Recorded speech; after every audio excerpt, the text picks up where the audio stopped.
আসসালামু আলাইকুম। আজকে একটা অন্যরকম ভিডিও নিয়ে আপনাদের সামনে হাজির হয়েছি।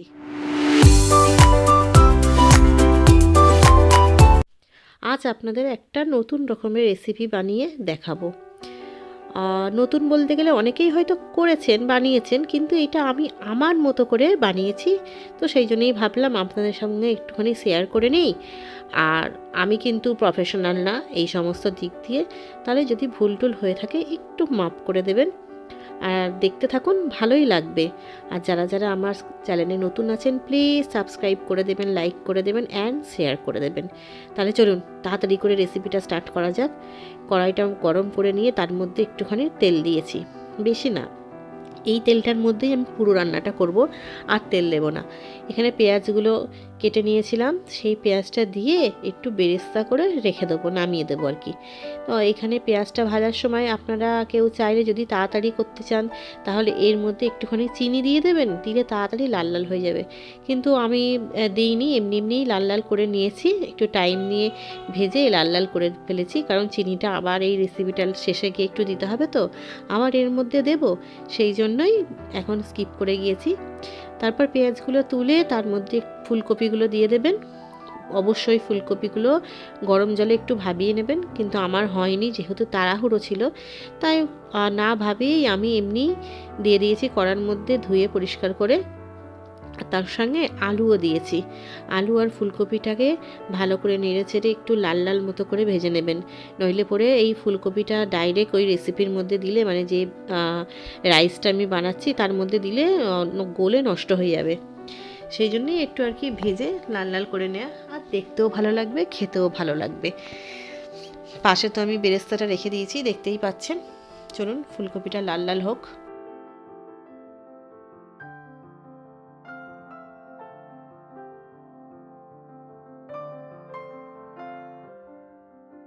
আর রেসিপির নামটাই তো আপনাদের বললাম না, এটা হচ্ছে ভেজিটেবিল পোলাও উইথ চিকেন, এরকমও কিছু বলতে পারেন। এটা আমারই নাম দেয়া আর কি। মানে অনেক সবজিও দিচ্ছি, সঙ্গে চিকেনও দিচ্ছি, দিয়ে একটা পোলাও টাইপের বানাচ্ছি, সেই জন্যই এই নামটা দিয়েছি। আপনারা আপনাদের মতো নাম দিয়ে দেবেন, আমি আমার মতো দিয়েছি। যাই হোক, সেগুলো তো ভেজে, ফুলকপি আলু সব ভেজে এখন এই গাজরগুলোকে ভাজতে দিয়েছি। এটাও লাল লাল করে তুলে নিয়ে তারপর ক্যাপসিকামটা একটুখানি বড় বড় করবেন, নাহলে রাইসের মধ্যে দিলে গলে যাবে। আর হচ্ছে আপনার এর মধ্যেই পেঁয়াজ কলিও আছে, বিনস আছে, আর মটরশুঁটি আছে। একটু বেশি বেশি করে সবজি দিলে জিনিসটা ভালোও লাগবে, আর সবজিগুলোও খাওয়া হবে। এমনি তো জানেন তো, বাড়ির বাচ্চারা কি, এখন অনেক বড়রাও আছে যারা আবার সবজি খেতে চায় না, তাদেরকে সবজি খাওয়ানোর প্রসেস এইভাবেই করতে হয়। যাই হোক, সব কিছু ভেজে তুলে নেওয়ার পরে তেলের মধ্যে ফোড়ন বলতে গেলে গরম মশলা দিয়েছি, অল্প একটু জিরে দিয়েছি, তেজপাতা, শুকনো লঙ্কা দিয়ে ওটা লাল লাল হয়ে গেলে, ভাজা ভাজা হয়ে গেলে তারপর এর মধ্যে চিকেন দিয়ে দিলাম। চিকেনগুলো আমার বোনলেসই ছিল বেশিটা, সেই জন্যেই আর কি এইটা বানানো। বোনলেস চিকেন তো এমনি করলে কেউ খেতে চায় না, তাই এইভাবেই বানিয়ে দিলাম। সবসময় কি আর অন্য কিছু রেসিপি, চিলি চিকেন এগুলো তো আর ভালো লাগে না, তাই এরকম হলে সবজিটাও খাওয়া হলো, চিকেনটাও খাওয়া হলো, সেই হিসেব করেই বানানো। চিকেনটা একটুখানি কড়াইয়ের মধ্যে দিয়ে লাল লাল করতে হবে, একটু জলটা ছেড়ে আসবে ভাজা ভাজা টাইপের।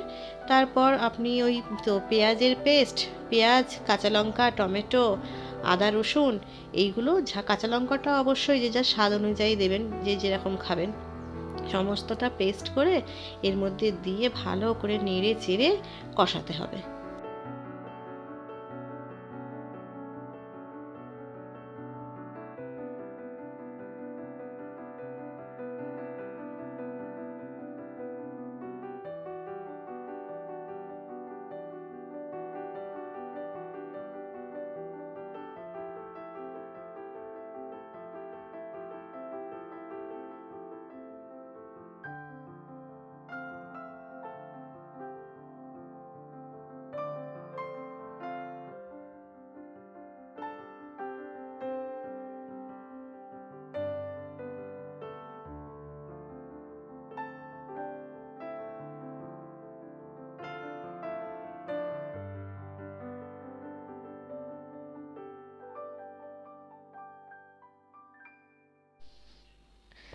আচ্ছা, এরপর এর মধ্যে একটু লবণ দেবেন, দিয়ে তারপর এই যে জিরের গুঁড়ো একটুখানি দিয়েছি, দিয়ে আরেকটু কষাবেন, মানে এটা একটু যতটা কষানো হবে চিকেনটা ততটাই টেস্টি হবে, সেরকমভাবেই কষাবেন। তারপরে একটু অল্প একটুখানি বিরিয়ানির মশলা দিয়েছি, দেখতেই পাচ্ছেন, বেশি দেবেন না, অল্প করেই দেবেন।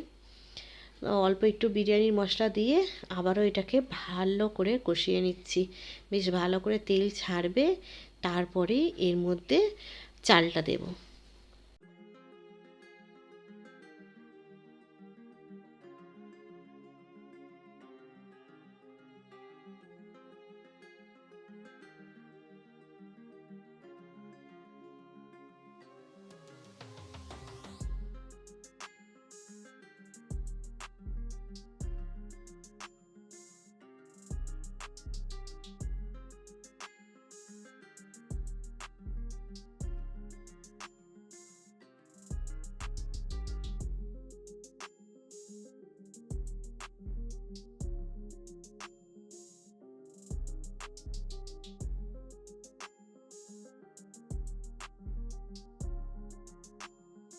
চিকেনটা ভালো করে কষার পরে চালটা দিয়ে দিয়েছি, চালটা দিয়েও ভালো করে আবারও করে কষিয়ে নিয়েছি। একটু সুন্দর করে কষিয়ে নেবেন, বললাম না যতটা কষাবেন তত টেস্টটা সুন্দর হবে।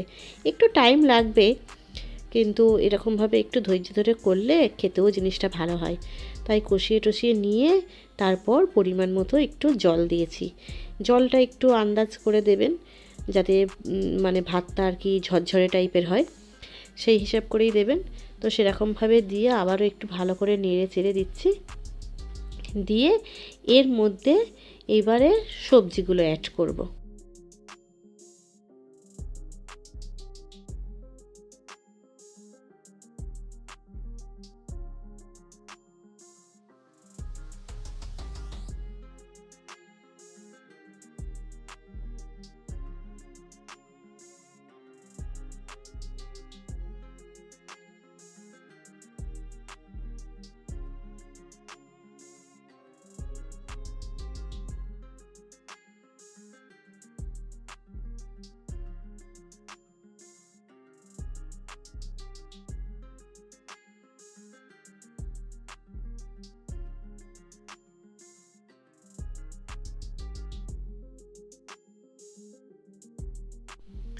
সবজিগুলো অ্যাড করে একটুখানি ঢেকে রেখে দিয়েছিলাম।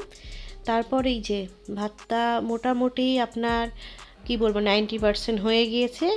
এখন এর মধ্যে বেরেস্তাটা যেটা ভেজে রেখে তুলে রেখেছিলাম সেটাকে দিয়ে দিলাম, দিয়ে উপর থেকে একটুখানি অল্প চিনি ছড়িয়ে দেব, আর ওই যে ঘি দেব, ব্যাস দিলেই হয়ে যাবে। আর হ্যাঁ, অবশ্যই ধনে পাতা আর কাঁচা লঙ্কাটা দিতে ভুলবেন না, ধনে পাতা আর কাঁচা লঙ্কার ফ্লেভারটা খুবই ভালো লাগে।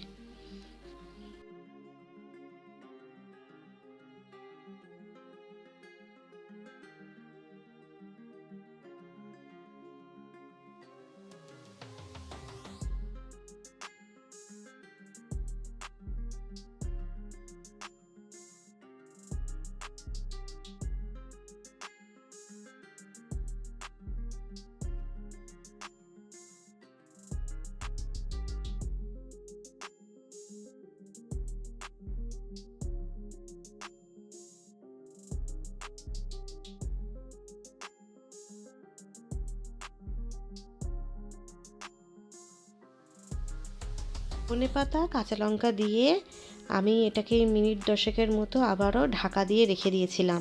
তারপর দেখুন কতটা ঝরঝরে হয়েছে ভাতটা। আমি ঘরোয়া চালে বানিয়েছি, আপনারা যদি চান দেরাদুন রাইস বা বাসমতি রাইসেও বানাতে পারেন। আমার হাতের কাছে এটা ছিল, এটাই বানিয়েছি। আর এটা কিন্তু যে চালেরই বানান না কেন খেতে কিন্তু খুব টেস্ট হয়। দেখতে পাচ্ছেন তো কতটা ঝরঝরে আর সুন্দর হয়েছে। এবার এটাকে প্লেটের মধ্যে আমি সার্ভ করে নেব, নিয়ে আর খেতে বসবো। এটা খেতে এতটা ভালো হয়েছিল, আপনারা প্লিজ একবার বানিয়ে দেখবেন। খুবই খুবই টেস্টি জিনিসটা, সব রকম জিনিস দিয়ে বানানো হচ্ছে তো সেই জন্য খুব ভালো হয়েছিল।